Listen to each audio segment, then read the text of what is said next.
What do you bring in experience and background to be mayor? No, thanks. It's a great question, Natalia. And just to let you know that Holyoke, it is indeed my heart and soul. I grew up in a low-income neighborhood right in South Holyoke in a single mother household. I am of Puerto Rican descent, and in many ways, Natalia, I'm a product of the system in Holyoke. My family did take full advantage of every social service resource available so that we can make ends meet. And when I was a kid, growing up, I was an active youth member in the Alcoides program at Nueva Esperanza. And back in the day, I served as a youth member at Nueva, and also, was able to go on and serve on the board of directors for 5 years, and 4 of those years as chair. I was also a longtime participant at the Boys and Girls Club in the city of Holyoke. I did serve as one of the club's very first peer leaders and worked at the Boys and Girls Club for 10 years throughout high school and college.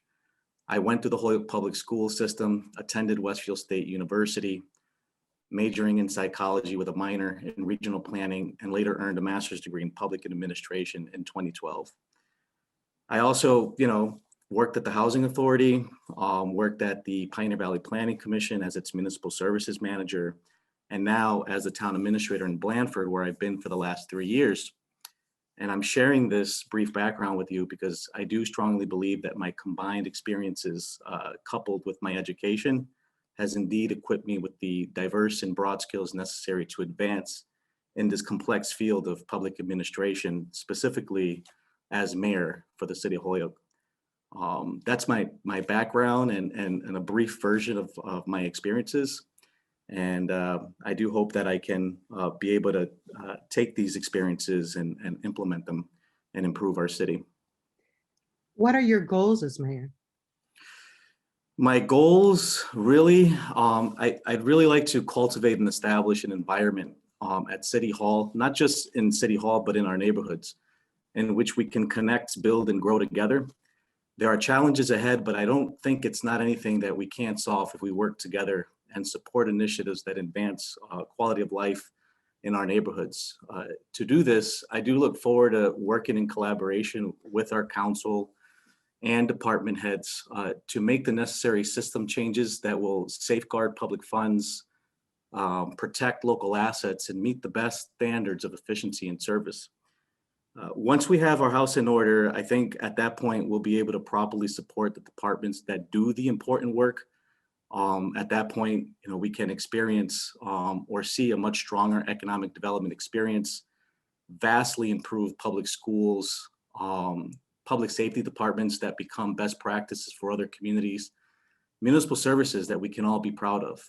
The end goal for me is to improve the quality of life so that Holyoke is a destination for new families, visitors, and businesses alike. Would you propose to build a bridge between the old and new Holyoke? There's always been that friction that if you haven't been here for 7 generations, get out of town. Type of thing. Yeah, it's a great question. And I got to tell you, for as long as I've been involved in my community, Natalia, I have been committed to building that bridge for as long as I've been involved in my community. And there has been some disappointments in which I've witnessed. Nevertheless, I do still remain very hopeful. My heart breaks that we have this feeling of an old and new Holyoke when it's just Holyoke. No matter what decisions and policies are made, they affect everyone. And because they affect everyone, inclusion in our decision-making process is extremely important. We need a government that reflects our population, Natalia. And when I say that, I mean, people from every corner of our city, of every economic status and cultural background. A broader representation of folks who live here is critical. And whether if you've lived here all your life, you just moved here a few years ago, a few short months ago, our boards and committees, broad representation on those boards and committees, so that when we're making decisions, we're making these decisions together, so that we're building these bridges and growing our city of Holyoke together. What are your thoughts on receivership? So, in short, being in receivership is terrible. I have children that attend our public schools, many friends that work in the district. My wife has been working for the schools for the last 13 years. I wish we weren't in a receivership, but the reality of the situation is that currently we are. Assuming that we're talking about the schools, Natalia. Receivership is always an unfortunate position to be in, especially living in a state that reveres local control and self-governance. Nevertheless, it's part of the process to regain control of our schools. And for the most part, since we have been in receivership, there has been a lot of new gains we can celebrate. Holyoke's future is in our schools and within the solid education our students receive. So therefore, as mayor, I do look forward to regaining local control, and I do plan on working with the receiver to understand what those benchmarks are. What are those benchmarks we need to reach so that we can regain local control? So it's a terrible situation to be in. The reality is that we're in it. And I think from here on moving forward, we need to understand what those benchmarks are so that we can once again have that control over our schools. How do you propose to improve communications from the city to the public and the city and the city council? Like, all these departments have to be in touch with the city council. How would you improve communications, or do you think it's all working fine just now? Well, so I strongly believe the tension and distrust that we see today. No, I don't think it's working too fine just now, although I do think watching council meetings, looking at what's happening,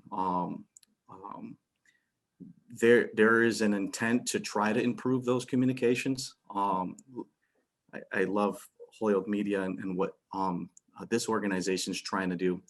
But I strongly believe that any tension or distrust that we see in any local government, including Holyoke, is the result of a lack of communication and transparency among departments and between City Hall and the public. And what worked for me at Blandford specifically was establishing a clear communication pipeline from my office as town administrator, using various methods to communicate information both internally and externally.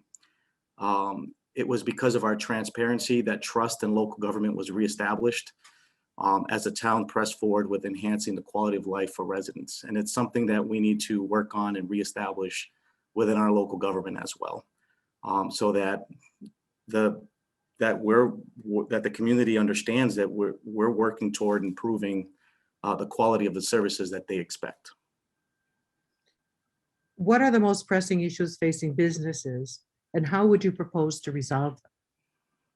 No, it's a very important question. And I think that the immediate issues are the unique economic challenges and COVID-19 related impacts on Holyoke businesses. We need to be sure that as we transition into post-pandemic, that we have a clear plan that streamline resources and improve our local government practices so that businesses are supported and government doesn't necessarily become a barrier to their success, if that makes sense at all. The other pressing issue that impacts businesses, as well as it affects really everyone in our city, is our current state of our financial affairs in Holyoke. We have a disjointed municipal financial management system that is hurting everyone, whether if you're a resident here or a person doing business here. This is a critical issue we need to resolve so that we can safeguard public funds and protect our assets and adequately support our departments that are indeed doing the important quality of life work that people expect. Year after year, Natalia, year after year of negative free cash balances and untimely reporting to the Commonwealth is unacceptable. We have accounts that are not being reconciled regularly, if at all. We have multiple deficit accounts that have not been addressed. We need to strengthen the internal controls and accountability to establish and improve budget setting process, timely closing of books of previous fiscal years, strong free cash certification balances, and timely completion of annual audits. And I really do think that by doing this, we can best serve the interest of businesses and all taxpayers in Holyoke.